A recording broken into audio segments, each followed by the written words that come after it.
नमस्कार. आज वैशाख शुद्ध तृतीया. 3.5 मुहूर्तांपैकी एक महत्वाचा मुहूर्त.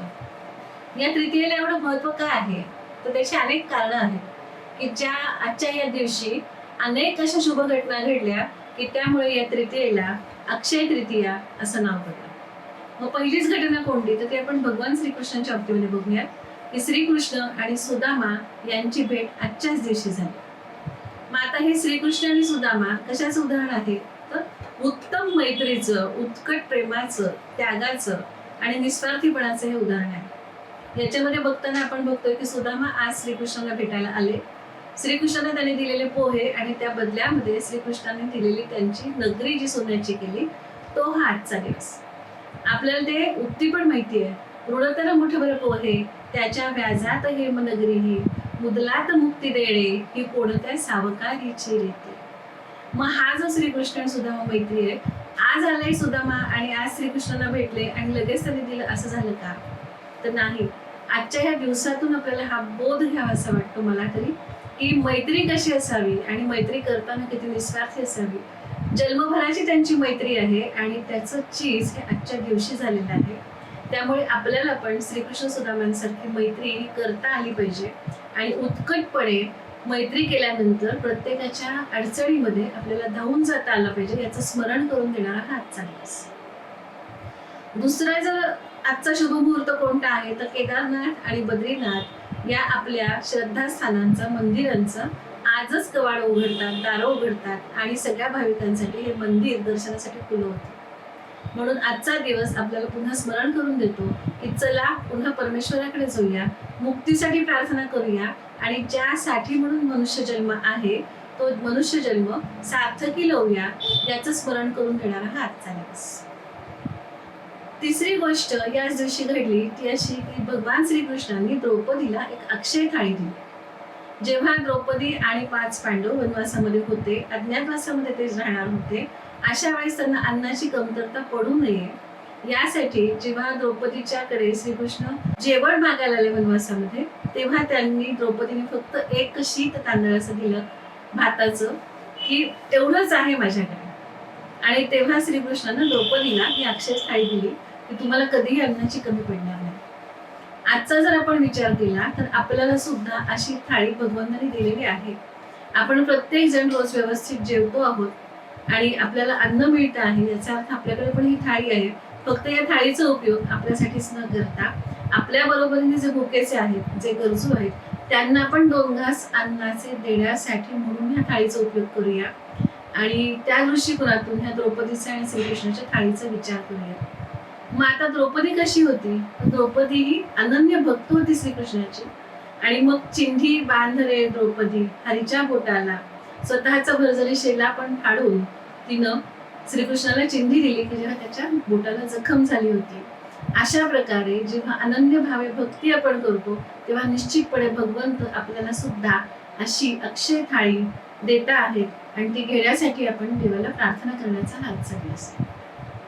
आजच्या दिवसामध्ये गंगा ही पृथ्वीवर आली आणि प्रथम पृथ्वीवर त्या गंगेच्या पाण्याचा स्पर्श झाला, तो हा आजचा दिवस.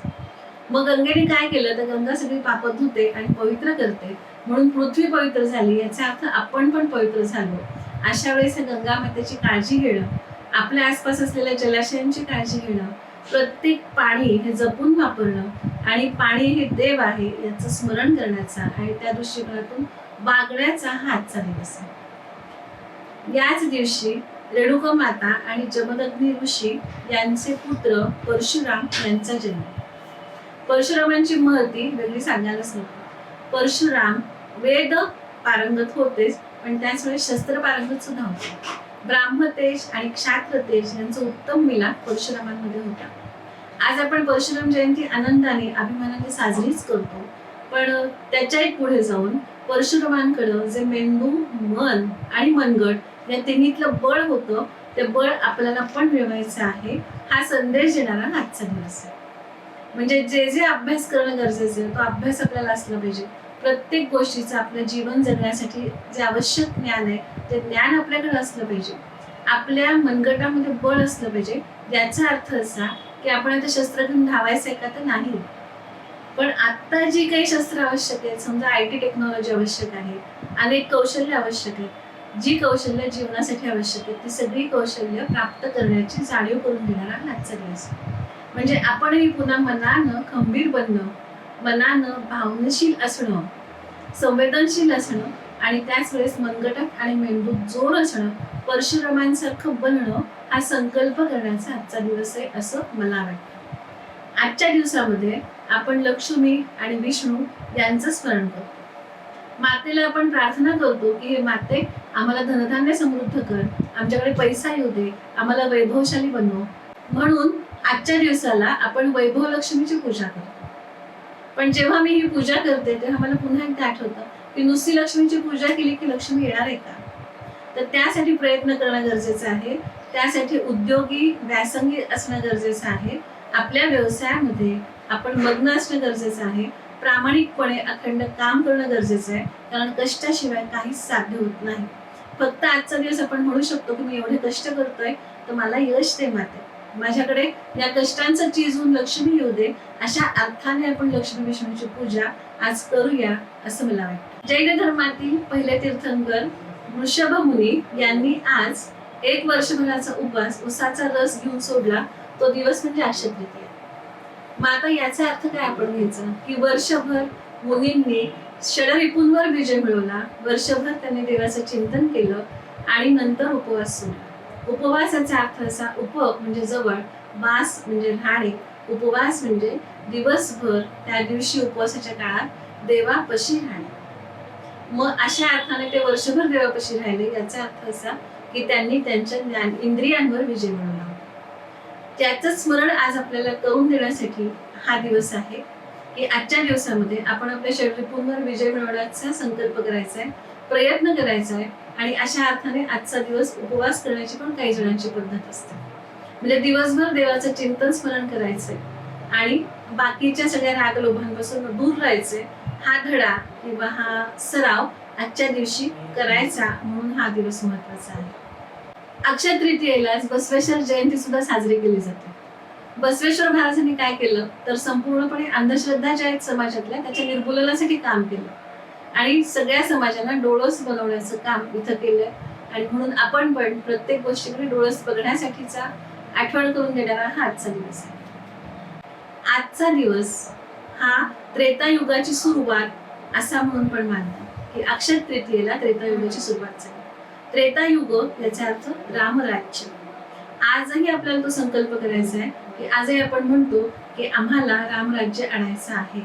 रामराज्य आणायचं असेल तर आपल्याला त्याप्रमाणे जबाबदार नागरिक म्हणून वागता आलं पाहिजे, सर्वांशी बंधुभाव ठेवता आला पाहिजे, भावनेपेक्षा कर्तव्य काय सांगता याचा विचार करता आला पाहिजे.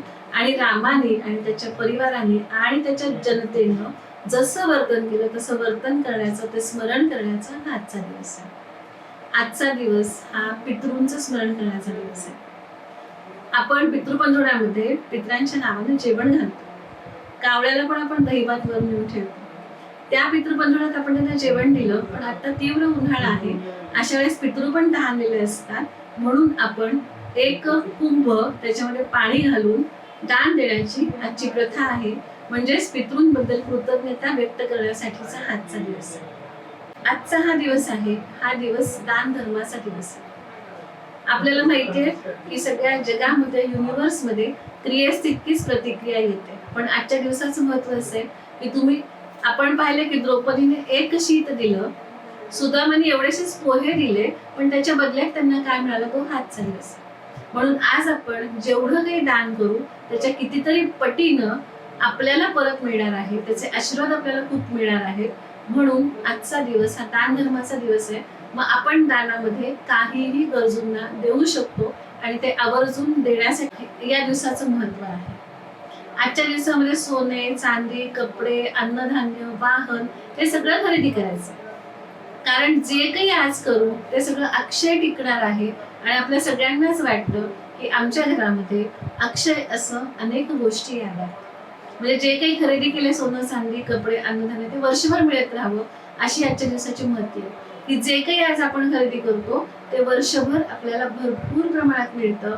म्हणून आजचा दिवस हा खरेदीचा दिवस आहे.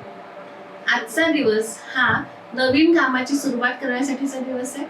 विवाहासाठी सुद्धा आज मुहूर्त पाहिला जात नाही, म्हणून 3.5 मुहूर्तांपैकी एक महत्वाचा दिवस. अशा वेळेस आपण अनेक चांगले संकल्प करूया, नवीन कामाची सुरुवात करूया. विवाहासाठी मुहूर्त बघायचा असेल तर तो बघण्याची गरज नाही, अशा अर्थाने हा आजचा दिवस.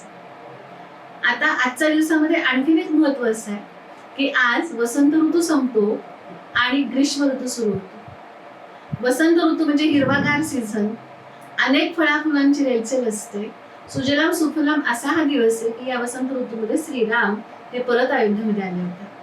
पण याच्यानंतर ग्रीष्म सुरू होतो, याचा अर्थ असा की तीव्र उन्हाळा सुरू होतो. आपल्या प्रत्येकाचं आयुष्य पण असंच आहे.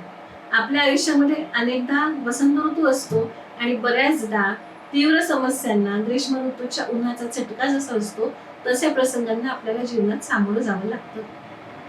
मग अशा वेळेस ही अक्षय तृतीया आपल्याला काय सांगते की सुदामासारखी मैत्री करा, अक्षय पात्राचा वापर करा, रामासारखं वर्तन करा, परशुरामांसारखं मेंदू मन मनगट ह्याच्यामध्ये बळ धरा, केदारनाथ बद्रीनाथांसारखं धार्मिक बना, वृषभ मुनींसारखं शरीरपूर्ण विजय मिळवा. त्याच वेळेस चांगल्या चांगल्या गोष्टींची खरेदी करा, दान धर्मामध्ये कृतकृत्यता माना.